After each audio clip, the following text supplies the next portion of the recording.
Vamos a empezar y vamos a continuar celebrando la 11ª jornada del SAT y el segundo encuentro de la Red Nacional de SOC. Y en esta ocasión será de nuevo Álvaro, nuestro coordinador del equipo de respuestas a incidentes del CCN-CERT, quien nos va a hablar del estado y evolución de las ciberamenazas, de las tácticas, de las técnicas y de los procedimientos que están empleando actualmente los ciberatacantes para comprometer la seguridad de los organismos y organizaciones, así como de los incidentes más destacados de este último año. Así que adelante, Álvaro. Muchas gracias. Bueno, pues hola otra vez a todos. Como ya sabéis, os voy a contar un poquito los incidentes más destacados que hemos visto estos últimos meses. Básicamente nos dedicamos a esto, ¿vale? Ransomware y ciberespionaje. El punto 1, ojalá nos lo pudiéramos quitar. Ya os he dicho que ponemos muchos recursos en, los ha contado Agustín, en Microclaudia, todo el tema de las listas negras, para tratar de que el punto 1, el ransomware, dejarlo cada vez más apartado y que nos impacte cada vez menos. Sé que es algo utópico, pero bueno, lo que sí que me gustaría es, antes de empezar, haceros una pregunta. Levantad la mano, por favor, a quien le preocupa más un incidente de ransomware que uno de ciberespionaje. Los que ya habéis tenido de ransomware no vale, pero levantad la mano, por favor. Vale, es más o menos mayoría, ¿no? A mí también me preocupa más, pero por un motivo diferente a vosotros. A vosotros os preocupa mucho porque os tumba la red, el jefe os llama, no funciona el correo, la sede electrónica, la página web, sale en el periódico y se monta un follón gordo.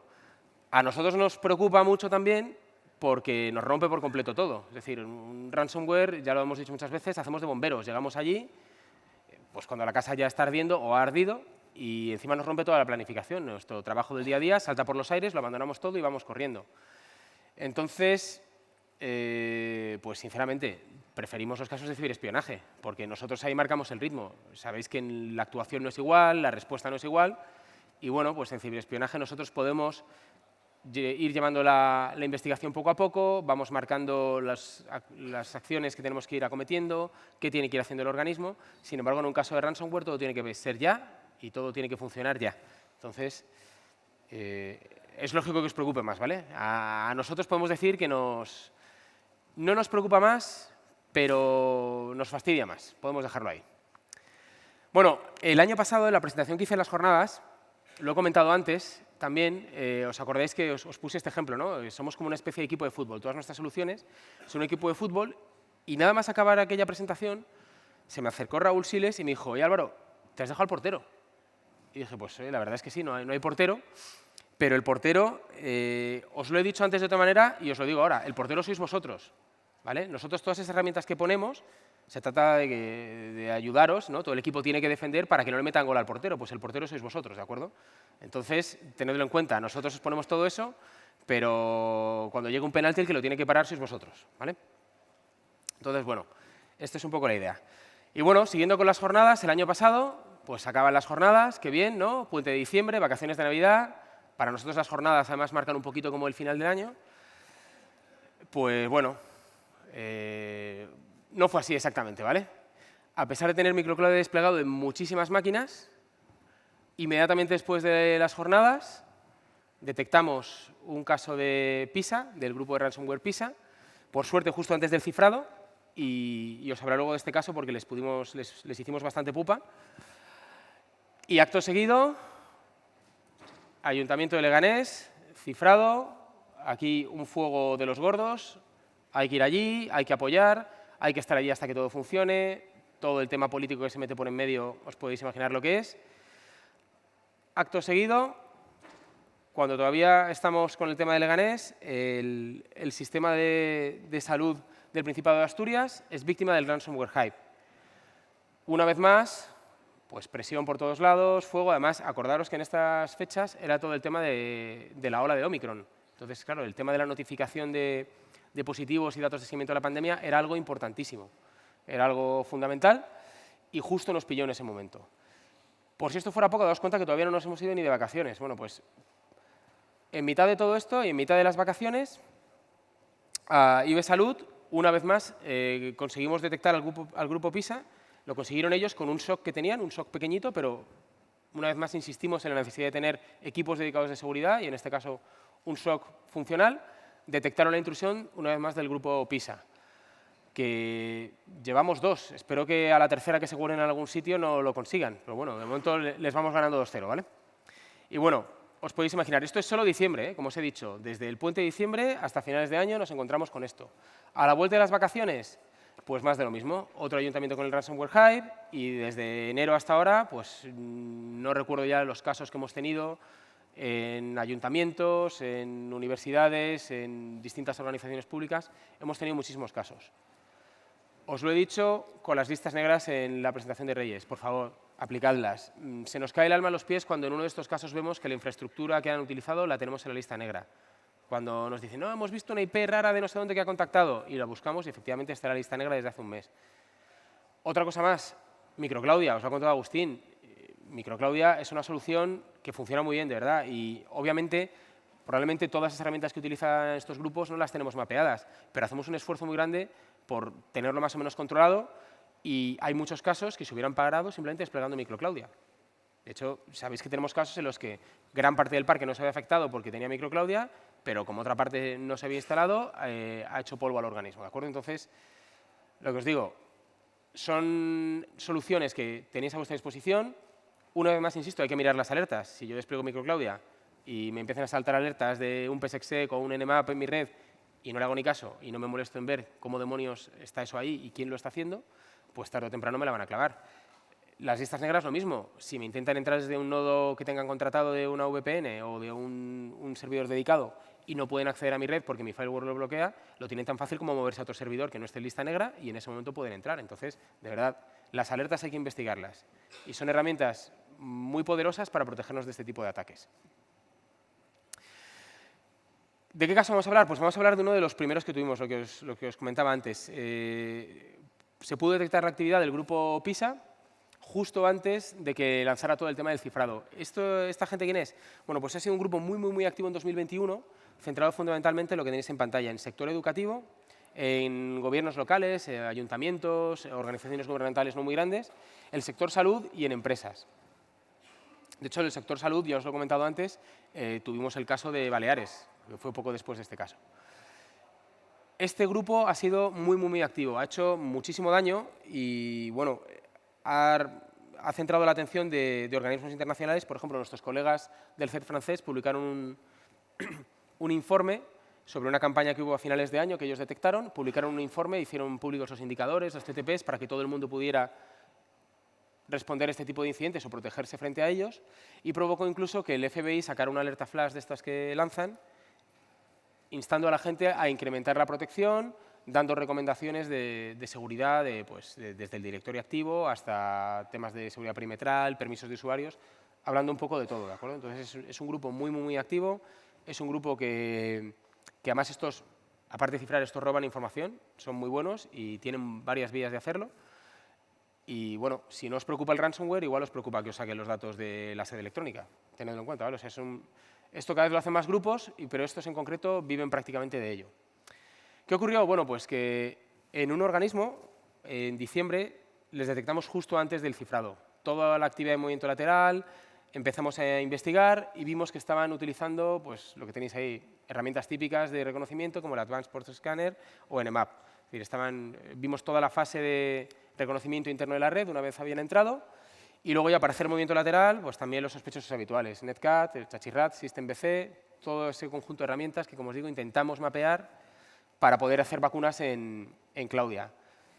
Tenemos vacunas específicas para, yo creo que casi todo lo que tenemos ahí, pero muchas de ellas no las aplicamos porque a veces se apoyan en herramientas legítimas. Entonces, si en vuestra organización utilizáis PSExec para hacer administración remota de equipos, hay una vacuna, no la apliquéis porque entonces igual os generáis un problema, ¿de acuerdo? En este caso, ¿qué es lo que ocurrió? Que además vimos que estaban exfiltrando la información a través de Mega. Estaban utilizando el cliente Megasyn y Reclone para enviar toda la información fuera. Otra cosa más que hay que hacer, intentar aplicar algún tipo de lista de navegación. ¿De acuerdo? Listas blancas, si queremos permitir solo servicios legítimos, o aparte de nuestras listas negras, otras de servicios como Mega como Dropbox, a través del cual nos puedan sacar información porque esta gente lo utiliza. Bueno, pues vimos que estaban utilizando estas dos herramientas y tuvimos la suerte de que en los ficheros de configuración estaba tanto el usuario como la contraseña que utilizaban para validarse la cuenta y controlarla. Y bueno, pues ya que nos hacen tanto la puñeta, para una vez que podemos, vamos a hacérsela a nosotros, ¿no? Entonces, se realizó un trabajo muy bueno y pudimos acceder a la cuenta de Mega de los atacantes. ¿Qué hicimos? Bueno, pues pudimos ver que efectivamente la cuenta, la intrusión fue el día 5 de diciembre y la cuenta, lo podéis ver en pantalla, la compraron el día 7. Es decir, entraron, estuvieron un par de días viendo qué había allí, el tamaño de la red, hasta dónde podían llegar.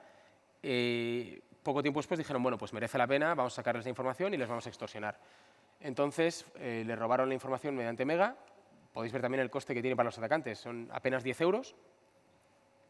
Y lo hicieron siguiendo ciertas medidas de seguridad operativa, pues lo hicieron con cuentas de correo, Yocmail y ProtonMail, de tal manera que si vas a pedir logs de eso, no va, o sea, es muy difícil llegar al final a saber quién está detrás de todos estos ataques.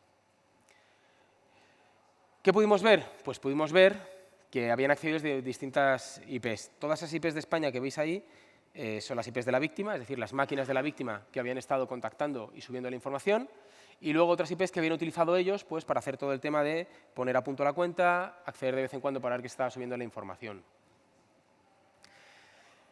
¿Qué más pudimos ver ahí? Pues pudimos comprobar la información que se habían llevado, ¿vale? Se llevaron lo tenéis ahí, unos 122 gigas de información, unos 270.000 ficheros, y ahí tenían toda la información subida. Pudimos hacer una valoración con el organismo de la información que les habían robado. ¿Qué hicimos también? Porque es algo de lo que nos quejamos, ¿no? Pues en este caso los atacantes no lo habían hecho. Le pusimos un doble factor para que pidieran el acceso a la cuenta, configuramos un doble factor de autenticación para que no pudieran esa información que ya estaba ahí subida, robarla y ponerla a la venta o extorsionar al organismo de otra manera, y cuando acabamos con toda la investigación, borramos la cuenta. ¿De acuerdo? Entonces, es un trabajo muy chulo que se hizo, porque, lo que os he dicho, por primera vez les hemos podido hacer daño en la parte que no controlamos, que es cuando nos roba la información. Pues en este caso les paramos antes del cifrado y pudimos meterles mano en una parte que es donde ellos también suelen sacar, si no, rédito económico. Dicho esto, pasamos al ciberespionaje. El ciberespionaje, eso no lo he puesto aquí, pero también, si lo recordáis, en la presentación que hice en las jornadas, justo antes de que comenzaran las jornadas, nos llegó una notificación de que había una empresa española comprometida por el grupo Lazarus Group. Bueno, pues a falta de una eran dos empresas, porque empezamos a investigar, a mirar nuestros sistemas, desplegamos los indicadores y vimos que efectivamente había dos empresas que estaban siendo atacadas por el grupo Lazarus Group. El grupo Lazarus Group es un grupo que se asocia en todo el ámbito de ciberamenazas, se asocia a Corea del Norte. Y bueno, van un poco detrás de todo. Han hecho robos bancarios, han hecho robos de criptodivisas, roban propiedad intelectual. Y bueno, nos pusimos a trabajar en paralelo con las dos empresas. Y lo que vimos es que el primer caso, pues por suerte, hubo muy poquitos días de actividad. Cuando hablamos con la empresa nos dijeron que lo habían detectado, pero lo que os decía, no habían identificado qué tenían delante. Habían visto actividad en el controlador de dominio, habían visto actividad contra su directorio activo, pero no identificaban qué era eso ni cómo había llegado eso ahí. Simplemente dijeron, no, pues vemos aquí cosas raras, uno que intenta hacer login en el controlador de dominio, lo hemos bloqueado y el equipo lo hemos aislado y lo vamos a plataformar. Y bueno, mientras hablábamos con ellos, efectivamente ese equipo se plataformó, de ahí lo de contenido, que ya sabéis que en un caso de APT, si nos tumbamos las evidencias, la investigación muere y no sabemos cómo han entrado y no podemos poner contramedidas. Entonces, es muy importante, lo repetiremos 1000 veces, no tomar las medidas que nos pide el cuerpo. Así como en el ransomware os animamos a que cortéis internet, tiréis del cable, apaguéis lo que haga falta, en los casos de ciberespionaje, primero, no hay que dejarle ver al atacante que le hemos pillado y, en segundo lugar, hay que ver qué están haciendo, por dónde se mueven y qué les interesa. ¿De acuerdo? Pues en este caso, la poca información que nos dio la empresa y lo que pudimos hablar con ellos sí que nos permitió identificar la vía de infección. La vía de infección fue doble. Luego os voy a contar un poquito cómo entraron, pero lo que ocurrió fue que infectaron al mismo usuario dos veces. Le infectaron en su equipo corporativo que tenía en la oficina y en el portátil con el que teletrabajaba desde casa. Entonces, había una parte de la infección que la empresa sí tenía controlada, pero había otra parte que se escapaba a su control por el hecho de que era el equipo que tenía en casa y que no siempre estaba conectado a la VPN corporativa. El caso 2, Pues han sido unas cuantas oleadas. Les han ido entrando, más o menos con el mismo modus operandi, pero infectando a distintos usuarios. Ha habido varias intrusiones durante los últimos meses. Hemos confirmado efectivamente que ha habido robo de información. Y lo curioso de este caso ha sido también la insistencia de los atacantes para llegar a infectar a los usuarios. Así como os digo que muchas veces los casos de ciberespionaje se centran en explotación de vulnerabilidades, hacer fuerza bruta de credenciales, mandar un spear phishing para que alguien abra un adjunto pues, sobre un tema más o menos genérico. En este caso, los atacantes han hecho un trabajo han tenido apoyo humano, o sea, ha habido interacción humana claramente con las víctimas. Y bueno, empezamos a verlo ya en fuentes públicas, lo que tenéis aquí en pantalla, que es todo ingeniería social. Se hacen pasar por reclutadores de recursos humanos de grandes empresas del sector de la defensa y contactan con los usuarios por entornos que la empresa no controla. En vez de mandarles algo al correo corporativo, les contactan por LinkedIn, les mandan algún fichero por LinkedIn. Llegado el caso, les contactan también por WhatsApp y ya hablan en un entorno totalmente fuera incluso del ordenador. Y cuando les tienen un poquito enganchados, ya les mandan una oferta de trabajo. Ofertas de trabajo hemos visto de muchas empresas, suplantando a Lockheed Martin, también hubo otra de Raytheon, ha habido varias del sector defensa, les intentan trincar con eso y luego además lo hacen bastante bien para asegurarse de que el usuario lo abre, porque les mandan una oferta de un puesto que no se adecua al que tiene el usuario. Entonces, claro, el usuario lo abre, ve que no es lo que le habían dicho y le dice, oye, te has equivocado, me has mandado otra oferta. Entonces ya el atacante sabe que el usuario lo que le mande lo va a abrir. Y bueno, pues como os decía, contactan por LinkedIn, lo típico, ¿no? He visto tu perfil. Esto, una vez más, también lo hemos dicho alguna vez, el exceso de información de lo que ponemos en LinkedIn. Si contamos con pelos y señales los proyectos en los que trabajo, la responsabilidad que tengo, si soy administrador de sistemas, se lo ponemos muy, muy fácil. Entonces, hay que tratar de evitar el poner todo eso ahí, porque al final, lo estáis viendo aquí, lo explotan sin ningún tipo de problema. Lo que os decía, empiezan a hablar con la víctima, llegado el momento, oye, pues dame tu número, tal, y se empiezan a escribir por WhatsApp. En algún caso, han llegado incluso a contactar con el usuario porque pues abría el documento, pero no habilitaba las macros, o no las podía habilitar en el equipo corporativo, y había una llamada telefónica explicándole qué tenía que hacer para abrir bien la oferta, ver la oferta, y en el fondo lo que hacían era infectarle. Las ofertas podían llegar de muchas maneras. Lo normal es que fuera un documento de Word con una macro, que eso es más viejo que la lluvia, pero sigue funcionando. Y bueno, los usuarios caen, ¿no? Habilita las macros o lo visten de otra manera, ¿no? Habilita algo para poder ver el contenido del documento, te engañan de alguna manera, el usuario lo abre y se infecta. Y también ficheros con doble extensión.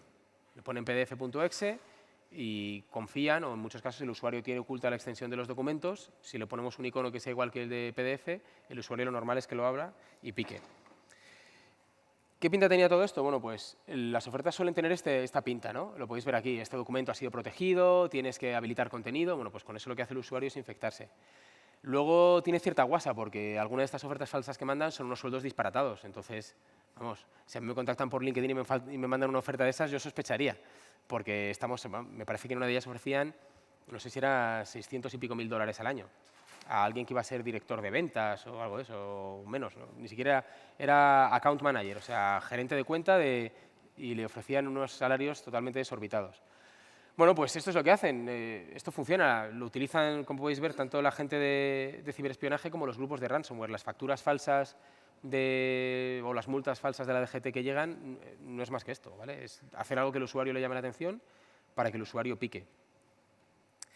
¿Qué más hacen? Pues una vez están dentro, lo que hemos visto es que, dependiendo del caso, mantienen un perfil bajo. Así como en el caso de la primera empresa vimos que en pocas horas hicieron mucha actividad, sobre todo de reconocimiento, ¿vale? A la infección inicial sumaron una segunda infección para garantizarse el acceso, hicieron muchísima labor de reconocimiento, o sea, fueron muy ruidosos, y de esa manera los pudo detectar la empresa. Luego nos pasaron los logs y lo pudimos analizar. Básicamente lo que hicieron fue ejecutar comandos con la herramienta ADefine, que es de descubrimiento de directorio activo. Una vez en esta empresa, la parte positiva que vimos es que por los comandos que habían ejecutado no parecían saber dónde habían caído y no parecían conocer la red interna. Entonces, bueno, fueron muy ruidosos al principio, se les pudo detectar y contenerlo. En el segundo caso, lo que vimos es que llegaron a esperar hasta un mes después de la infección inicial para hacer actividad de reconocimiento. acuerdo? Es decir, querían que no les detectaran, infectaron el equipo del usuario y esperaron un tiempo prudencial antes de hacer movimiento lateral, en primer lugar hicieron escalada local de privilegios, y luego ahí sí, ya con el movimiento lateral es cuando se les detectó, porque utilizaron una herramienta como Bloodhound, que es bastante más ruidosa, porque lo que te busca hacer es una relación de objetos del directorio activo, y para eso hace bastante ruido. ¿Qué utilizaron para ese movimiento lateral? Pues todas las credenciales de una herramienta, las credenciales que estaban metidas en una herramienta de distribución de software corporativa. ¿Vale? Una vez más, insistimos siempre, higiene de usuarios, higiene de credenciales. No podemos tener cuentas de usuarios en el directorio activo que no cambie la contraseña desde el año 2005 y que encima utilicemos para cosas como instalar software, porque al final lo coge el atacante y lo hace él sin ningún tipo de problema. Lo mismo para cuentas, todas esas cuentas no personales, podemos decir, hay que tenerlas especialmente en cuenta, hacer un seguimiento y tener esa higiene de directorio activo de obligar a forzar la contraseña, el cambio de contraseña y contraseñas con cierta complejidad. ¿Qué vimos en este caso que os decía que fueron más pacientes? Pues que cuando fueron a robar la información iban a tiro hecho. Es decir, obviamente habían estado antes allí porque conocían rutas determinadas donde estaba la información que querían, utilizaban usuarios muy concretos y también utilizaban nombres de ficheros de aplicaciones habituales de uso dentro de la red de la empresa para ocultar el malware. Esto también es interesante, porque si yo tengo un EDR que me traza toda la actividad y veo que el nombre del ejecutable coincide con uno que veo en prácticamente todo el parque, lo más normal es que se cuele, ¿vale? Que se nos pase por alto, lo descartemos como falso positivo, o bueno, pues esta herramienta de un proveedor no sé muy bien lo que hace, pero nada, es legítimo y lo quitamos, ¿vale? Entonces, hay que tener en cuenta que cuando, lo decimos 1000 veces, cuando una entidad ha sido objetivo de nuestros grupos, lo va a seguir siendo siempre. Y aquí tenéis el caso que desde enero hasta ahora, creo que en este caso ha habido 2 intrusiones, creemos que ha habido una tercera, o la primera se remonta un poco antes de que lo viéramos, y al final es que tienen esa necesidad de información y no van a dejar de acceder. ¿De acuerdo? Estos son empresas y se trata del robo de propiedad intelectual, pero si nos vamos a organismos de la administración pública es exactamente lo mismo para obtener una ventaja geopolítica. Es robar información del país para saber qué se está haciendo a nivel de gobierno. Entonces, hay que tenerlo muy claro. ¿Os preocupa menos que el ransomware? Pues seguramente, ¿no? Al final esto no va a salir en los periódicos. Si vuestro jefe se entera, probablemente diga que perfil bajo, que mejor que no salga de aquí. Nosotros os recomendamos lo mismo, ¿vale? Para que no haya ruido en la red. Pero al final son temas de seguridad nacional. Son temas que, imaginaos ahora en el contexto internacional que hay hoy en día, lo que puede ser para un gobierno extranjero acceder a información que se está manejando en organismos gubernamentales y ya, pues imaginaos en relación con cosas como la Unión Europea o la OTAN. Es algo de muchísimo valor que aparentemente son solo unos pocos documentos, pero que para quien nos lo roba le puede dar una ventaja y un conocimiento brutal. Conclusiones de todo esto, y voy a intentar explicarlas bien. Ya os lo he dicho desde el principio, con Reyes, Javier lo ha repetido mucho también, herramientas comunes y compartidas, pero es que además son gratuitas, así que por favor usadlas, ¿vale? Insisto, el tema del ransomware con las listas negras y con Microclaudia, no voy a decir ni muchísimo menos que eso está resuelto, pero nos quitaría muchos dolores de cabeza a vosotros y a nosotros, ¿de acuerdo? Porque ya sabéis que al final, cuando algo de eso estalla, game over, no hay opción. Va a suponer un dolor de cabeza para vosotros, un dolor de cabeza para nosotros, y en muchos casos hemos visto que se podía evitar con algo tan tonto como eso. ¿Pero eso qué implica? Lo que os he dicho, vigilancia continua. Es decir, no puedo desplegar esas cosas y olvidarme. Tengo que tener un equipo dedicado, tengo que tener un SOC que monitorice. El caso de salud de Baleares fue porque tenían un SOC muy pequeñito, creo que con 1 o 2 personas nada más, pero hacían esa labor de vigilancia continua, hacían esa revisión de logs, hacían todas esas tareas de threat hunting y de monitorización y fueron capaces de detectar algo anómalo. Y una vez tiraron del hilo ya se dieron cuenta de que era una intrusión en toda regla. Es volver sobre lo mismo. Todas esas alertas hay que investigarlas. Es que, si os dais cuenta, todo se reduce a lo mismo. A usar herramientas y hacerles caso. También nos ha pasado. No, es que yo tengo un EDR que me cuesta una pasta al año y es brutal y es el mejor del mundo. No lo mira nadie. Pues no vale para nada. Porque muchas veces los EDRs, también os lo ha dicho Agustín, vemos que lo marcan, pero no lo bloquean. Te pueden elevar una alerta de comportamiento sospechoso, pero eres tú quien tiene que bloquear eso. Entonces, si tengo el mejor EDR del mundo, tengo 300 alertas un día y no le hago ni caso, es como si no tuviera nada. Entonces, de verdad, lo podemos repetir 1000 veces, pero es lo que hay que hacer, ¿vale? Es vigilancia. Hay que tener equipos dedicados de seguridad y darle todo el cariño del mundo a eso, porque al final es lo que va a evitar que nos hagan un destrozo en la red. Y otra cosa que también hemos dicho, estaba en el plan de choque que se aprobó también con todo el tema de la guerra en Ucrania, el doble factor. No recuerdo la última cifra de organismos que se hizo una encuesta, se mandó un formulario de organismos que habían implementado el doble factor, sigue siendo una cifra bajísima. Y esto aplica a lo que os preocupa más a vosotros, que es el ransomware, y a lo que nos preocupa más a nosotros, que es el ciberespionaje, porque se meten y leen el correo con toda la tranquilidad del mundo, porque saben que con tener un usuario y una contraseña les vale. Y si no, con esos leaks que os he estado contando antes en Reyes que están ahí, van a probar contraseñas, van a hacer contraseñas derivadas y se van a colar. Entonces, hay que ponerles barreras y el doble factor quita bastantes dolores de cabeza respecto a los accesos no autorizados. Y bueno, esto es todo un poco. Las conclusiones, como podéis ver también, las TTPs no han cambiado, siguen haciendo lo mismo tanto unos como otros, siguen dándonos cera tanto unos como otros. Entonces, tenemos que hacer algo más todos. Nosotros dedicamos mucho esfuerzo a poner, o sea, ponemos toda la carne en el asador a nivel de recursos, a nivel de tiempo, de lo que haga falta, y al menos lo único que nos queda por pediros es eso, que lo que os damos lo utilicéis bien, ¿vale? Entonces, de verdad, luego siempre nos tenéis a nosotros. Para cualquier duda, para cualquier cosa, nos podéis llamar. Cualquier actividad sospechosa, tenéis miles de direcciones de correo a las que escribirnos para notificárnoslo y saldremos para allá y os echaremos una mano con lo que haga falta. Así que nada, muchas gracias.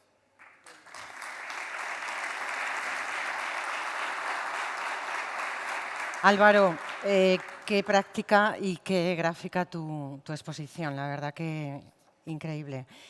Pero hay una pregunta. ¿Qué suele detectar el organismo para avisarnos antes de que el ransomware comience el cifrado?